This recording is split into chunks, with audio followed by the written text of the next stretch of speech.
Hay algo en Devon Larratt que probablemente hayas visto cientos de veces. Sus brazos, sus manos, su espalda. Pero hay una parte de su cuerpo que pasa completamente desapercibida. Su cuello. Y cuando empiezas a compararlo con otros atletas de deportes de contacto, aparece algo extraño. Los luchadores desarrollan cuellos enormes. Los jugadores de rugby también. Los atletas que pasan años recibiendo fuerzas mientras intentan mantener la cabeza estable, desarrollan adaptaciones muy particulares. Entonces aparece la pregunta: ¿qué demonios le hicieron décadas de lucha de brazos al cuello de Devon Larratt? Y para responderla, tenemos que salir del arm wrestling, porque algunos de los mejores datos sobre lo que podía estar ocurriendo dentro del cuello de Devon vienen de otros deportes. El cuello no es solamente un músculo.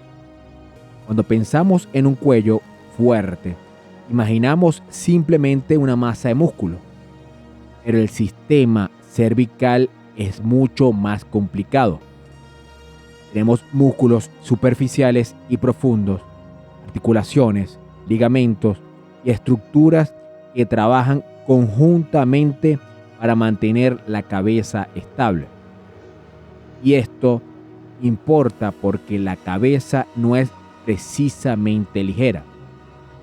Además, está colocada sobre una columna relativamente móvil. Por eso, cuando una fuerza intenta mover la cabeza, los músculos cervicales tienen que producir fuerzas para controlar ese movimiento. Y aquí aparece algo fundamental.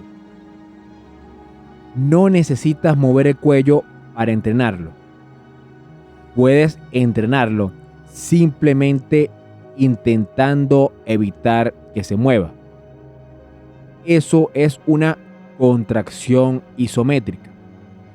Y precisamente las contracciones isométricas aparecen una y otra vez en deporte donde el cuello tiene que estabilizarse. Los luchadores nos dan una pista. Aquí tenemos uno de los estudios que más me interesa para entender a Devon Larratt. Investigadores compararon a 18 luchadores universitarios con 37 judokas. Midieron la fuerza isométrica de extensión cervical y utilizaron resonancia magnética para medir el área transversal de los músculos extensores del cuello. El resultado: los luchadores tenían mayor fuerza isométrica cervical y también una mayor área transversal de los músculos extensores en todos los niveles cervicales examinados. Y hay algo todavía más interesante. También encontraron diferencias en la musculatura más profunda del cuello. Esto nos dice algo importante. Un deporte que somete repetidamente al cuello a determinadas demandas puede producir adaptaciones específicas. Pero Devon no es un luchador, es un arm wrestler. Entonces, ¿qué tiene que ver esto con él? Rugby. Miremos otro deporte, rugby. Aquí tenemos atletas que llevan años enfrentándose a colisiones, fuerzas externas y situaciones en las que necesitan estabilizar la cabeza mientras el cuerpo está siendo desplazado. Una revisión sistemática sobre fuerza cervical en rugby encontró que los jugadores masculinos de élite son más fuertes que los jugadores jóvenes y que los forwards especialmente presentan mayor fuerza en extensión, además de cuellos más grandes y mayores áreas transversales musculares que los backs. Y un estudio posterior, publicado en el año 2024, analizó específicamente la fuerza cervical isométrica de jugadores profesionales de rugby según su posición.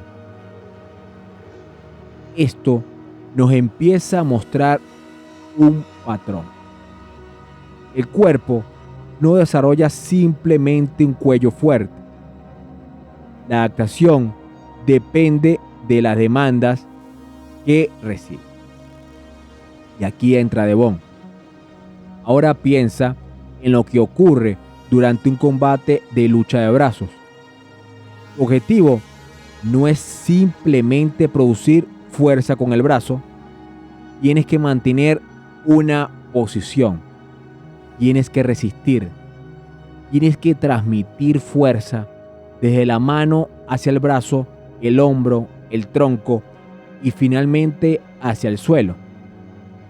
Y mientras todo eso ocurre, la cabeza tampoco puede estar completamente desconectada del sistema.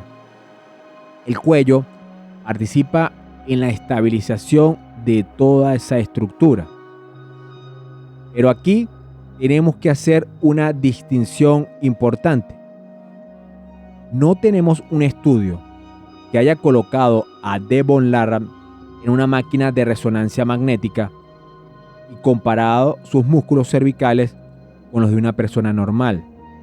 Por lo tanto, no podemos decir Devon tiene exactamente X cantidad de hipertrofia cervical causada por la lucha de brazos. Eso sería inventarlo. Lo que sí podemos decir es, sabemos que otros atletas sometidos durante años a demandas cervicales específicas desarrollan adaptaciones de fuerza y tamaño muscular.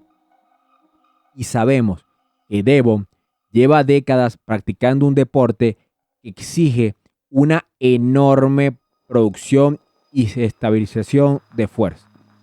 La conexión es biomecánicamente plausible, pero sigue siendo una inferencia. El cuello también se cansa. Y aquí aparece algo que me parece todavía mucho más interesante, porque ser fuerte no significa ser incansable. Investigadores estudiaron a 44 jugadores de Rugby League y sometieron su musculatura cervical a contracciones isométricas alrededor del 35% de su máxima contracción voluntaria durante 15 minutos en diferentes direcciones. Después de la fatiga aparecieron cambios tanto en la actividad electromiográfica como en el control del equilibrio. Los cambios fueron especialmente marcados después de las contracciones de tensión y de las oblicuas posteriores. Esto es fascinante porque significa que el cuello no solamente tiene que producir fuerza, tiene que mantener el control cuando esa musculatura empieza a fatigarse. Y ahora, piensa en un atleta que ha pasado miles de horas entrenando y compitiendo. No sabemos exactamente cuánto trabajo cervical realiza Devon, pero sí podemos entender por qué la capacidad de mantener una posición bajo fatiga podría ser importante para un atleta de fuerza. El sistema nervioso. Aquí es donde el episodio se vuelve más interesante. Cuando ves a Devon mantener una posición aparentemente imposible, es tentador pensar solamente tiene grandes músculos. Pero mantener una articulación estable no depende únicamente del tamaño muscular. También depende de cuándo se activan los músculos, cuándo se activan y cómo coordinan su actividad. Eso también se ha estudiado en el rugby. Un estudio publicado en el 2026 utilizó electromiografía y sensores inerciales en jugadores profesionales para analizar la actividad del esternocleidomastoideo y de los músculos paravertebrales cervicales durante movimientos de cabeza. El objetivo, lógicamente, no era estudiar arm wrestling, pero precisamente por eso es interesante. Nos permite observar que la estabilidad cervical es un problema neuromuscular, no simplemente muscular. El cuello necesita producir fuerza, pero también necesita producirla en el momento correcto. Entonces, ¿Devon tiene un cuello a prueba de todo? Aquí tenemos que frenar, porque sería muy fácil hacer el típico video, cuello fuerte igual a nunca te lesionas. La ciencia no permite decir eso. Una revisión sistemática de 2025 encontró que los programas de fortalecimiento cervical mejoran la fuerza, especialmente en extensión, y 2 estudios en jugadores masculinos de rugby encontraron una reducción aproximada del 45% en la incidencia de conmociones, pero los propios autores señalan que la evidencia todavía es limitada y que no podemos generalizar esos estudios o esos resultados a todos los deportes y poblaciones. Y una revisión sistemática publicada en 2026 fue todavía más prudente. Al analizar 5 estudios, no encontró evidencia suficiente consistente para establecer que una mayor fuerza cervical reduzca el riesgo de conmoción. Así que, cuello fuerte no significa cuello invulnerable. Y eso es importante porque un cuello adaptado puede ser una característica de un atleta extraordinario, sin convertirlo en un superhéroe biológico. Entonces, ¿qué le pasó al cuello de Devon? Y aquí podemos volver al principio. Lógicamente, décadas de entrenamiento, miles de horas, fuerza, isometrías, estabilización, fatiga, coordinación neuromuscular y exposición repetida a un deporte donde todo el cuerpo tiene que trabajar como una cadena. No podemos mirar una fotografía de Devon y calcular cuánto su cuello procede de este deporte, pero sí podemos hacer algo más interesante. Podemos mirar lo que la ciencia ha observado en atletas de otro deporte. Luchadores, mayor fuerza cervical y mayor musculatura extensora. Jugadores de rugby, adaptaciones específicas de fuerza y tamaño cervical según sus demandas. Atletas sometidos a fatiga cervical, cambios en el control neuromuscular y estudio reciente, la activación cervical puede analizarse directamente mediante electromiografía. Entonces, quizás, y solamente quizás, la pregunta correcta nunca fue ¿por qué Devon tiene un cuello tan grande? Quizás sea ¿qué ocurre cuando un sistema de estabilización recibe estímulos durante décadas? El monstruo no es solamente músculo. Y aquí está la parte que más me interesa. Cuando miramos a Devon, vemos un monstruo genético, pero la ciencia nos obliga a desmontarlo. No existe un único músculo responsable. Existe un sistema completo. Músculos, tendones, huesos, articulaciones, sistema nervioso y décadas de adaptación. Y quizás por eso la anatomía de un atleta extremo es tan fascinante y por eso la anatomía del monstruo en su temporada 1. ¿Por qué no estamos viendo simplemente a alguien que se ha hecho grande con el tiempo? Estamos viendo lo que ocurre cuando un cuerpo humano recibe el mismo tipo de estímulo miles y miles de veces durante años.